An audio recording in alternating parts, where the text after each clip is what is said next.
I'm gonna do something I don't normally do for these post games, and that's leave the score up there because I feel like I need to for this one. This game was not good. 33-8 is your final, and this was a terrible game. This did not look like last year's Dolphins team. It didn't look like 2022 Dolphins team. It didn't even look like 2019 Dolphins team. Hell, I would go as far as to say the 2007 team had a better game throughout the entirety of their season than this game was. And I know that for a fact because this was the first time since 1991 Miami has had less than 50 total yards in the first half of a game. This game was absolutely abysmal, and this game I think firmly will mark the end of this era in Miami that we have been watching for the past 5 to 6 seasons. It was just straight up not a good game. It started with the defense, coming out a little bit sluggish, and some nice bend don't break action. And the second the offense hit the field, you pretty much knew this game was not going to go how most people expected it to go. The interception, the very first interception, I will say that was completely on Tua. It was an uncharacteristic pass from what we've seen in years prior. It was an overthrow that if it would have hit Reek in stride, it probably would have been a touchdown, and we're talking about a completely different game after that. Instead, it took Miami until late into the fourth quarter to even get points on the board, and that was with a very questionable play that just so happened to work because Achane is that good.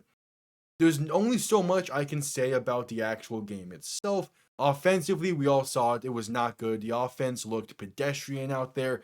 The play calling continues to be bad, and there continues to be pre-snap issues and fundamental issues. McDaniel is in year 4 as the head coach of this team. He's had 4 years to implement his system and get his system in check. How in the world are there still this many pre-snap issues?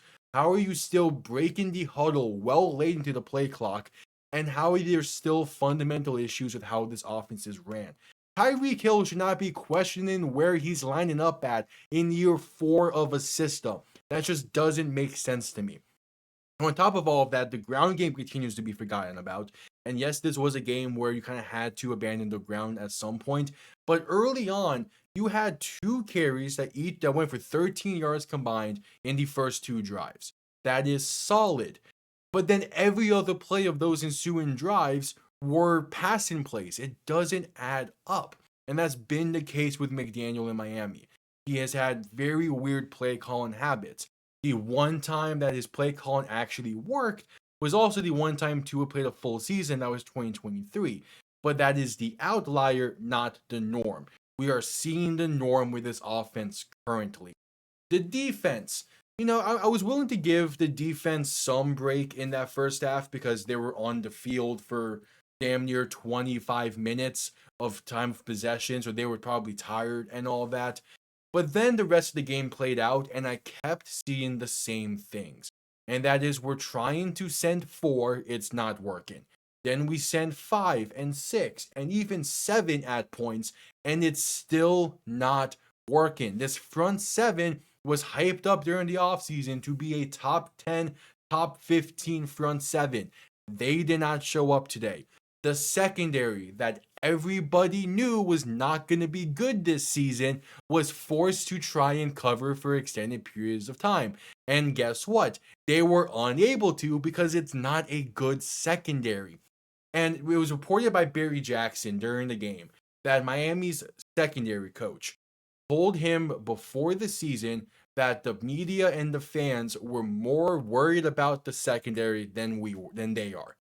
And that's the exact same words we heard last year from Grier about the offensive line. And guess who was right about the offensive line? The media and the fans. And after 1 week, guess who's right about the secondary?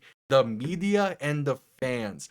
This team is blind to the issues that are in front of them. No matter how much it gets pounded by other teams, they're not willing to admit they are wrong until it is too late. And that goes into the issues with this team. It is a top-down, fundamental, and organizational issue. It starts with Ross not being willing to pull the trigger on Grier after last season. It goes from there. Grier needs to be gone. The entire front office needs to be gone. At this point, I'm willing to say the entire coaching staff needs to be gone, minus Anthony Weaver, because we need someone to be an interim head coach. The players, there's about 10 players I'm willing to say I want to see on this team next year, but I'm still not fully certain on that yet because at this point, I would probably rather see a complete 53-man roster reset to some capacity. This team does not have what it takes. It is just wasting years when we could be actually trying to compete. But the front office thinks that we have the pieces to win when they're shown time and time again that it is a team with a foundation that is glass. And you're not going to win in the NFL with a glass house foundation. That is just the fact of the matter. It looked like today I was watching North Carolina A&T playing UCF last night. It was not a good game. This Miami team is very outmatched to the Colts. How do you think they're going to play Thursday night against Buffalo in a few weeks? They play the Steelers this season, who are currently down by a point to the Jets, who they play in 3 weeks, and both of those teams have put up 30 plus. This team is not good. It's week 1, and we're already at this point again. At some point, you need to just admit you've messed up and hit the reset button. I know it's painful because this was set up so perfectly with the Tunsil trade and the draft picks early on. But it's time to admit you were wrong and focus on 2027. Because I don't think you can even draft a quarterback next year into this team. You need to fully reset. I'm thinking 2027 when we could possibly draft a quarterback because we just don't have the line fully. We don't have the foundational pieces fully. So you look to 2027, who could be available? The main name that comes to mind is Dylan Raiola. Obviously, there's the whole, oh, he's just copying Mahomes thing. Well, good. If he's going to play like Mahomes in the NFL as well, let him be a Miami Dolphin. Obviously, that's a very low possibility, but at least it's something different. This team is not in a point right now to say in a media presentation, which is coming up soon, that we think we're better than our performance today.